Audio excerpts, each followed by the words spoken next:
chacun d'entre vous un mot de la fin, de conclusion.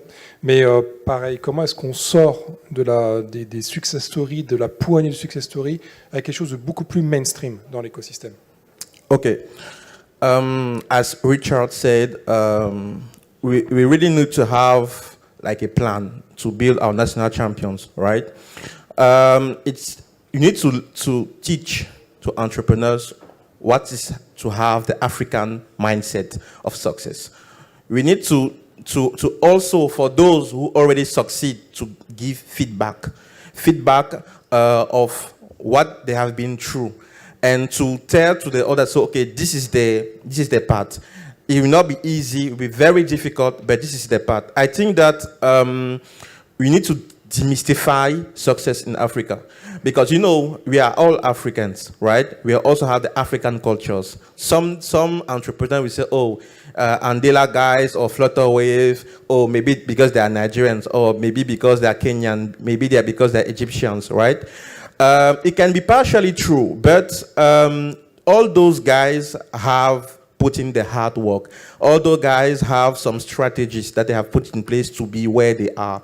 And I think that that's something that we need to give back to the community also, for us to understand what is the path to reach those success. That's the first step. Also, as Richard said, the ecosystem is very important. It's very, very important, because you can build national champion with a very weak ecosystem. It's not possible.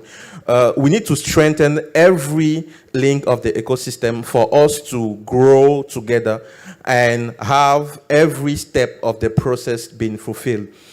And I will keep saying education. Sorry, but I really believe that it's something that we need to prioritize and put in the center of our development process. I will take an example in Cameroon. In Cameroon, in the early 70s, so after the independence of the country, we had at that time a President Aijo.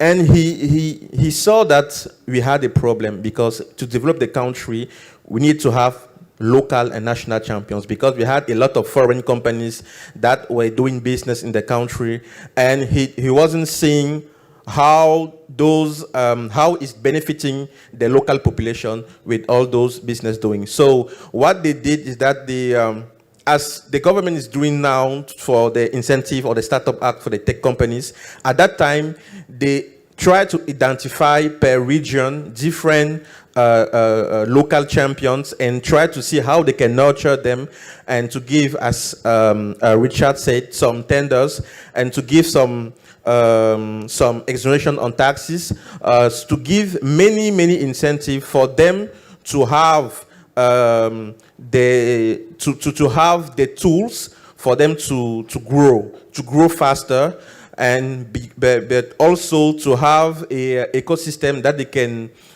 build with the different champions. And I think that once we have all those different links strengthened, we can have local champions, then national champions, and then regional champions.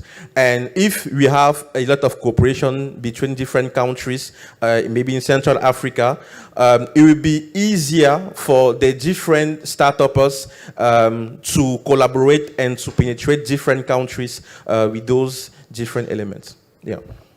Merci beaucoup. Merci. Merci. Bah, tu vas garder le micro, non? Parce qu'on va faire un tour de table, parce qu'il nous reste que 10 minutes. Et vous avez, you will all have 2 minutes to conclude each. So my question is, are you optimistic about the fact that the level of deals of African startups fundraising in Africa will be as high or va dépasser le niveau de 2021-2022? Et what major trends should we expect, according to you, in the coming years? I'm highly optimistic, very highly optimistic, because we have we have the demographic, right? We have the geographic, and we have what I usually call the African mindset, right? And you see that for the first quarter, the startups raised more than what they raised in their first semester last year.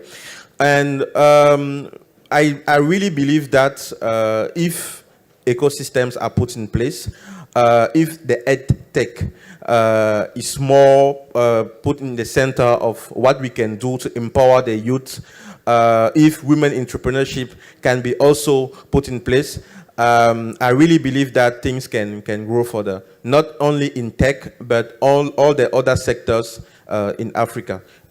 Yeah. Merci beaucoup. Merci. Eva, same question.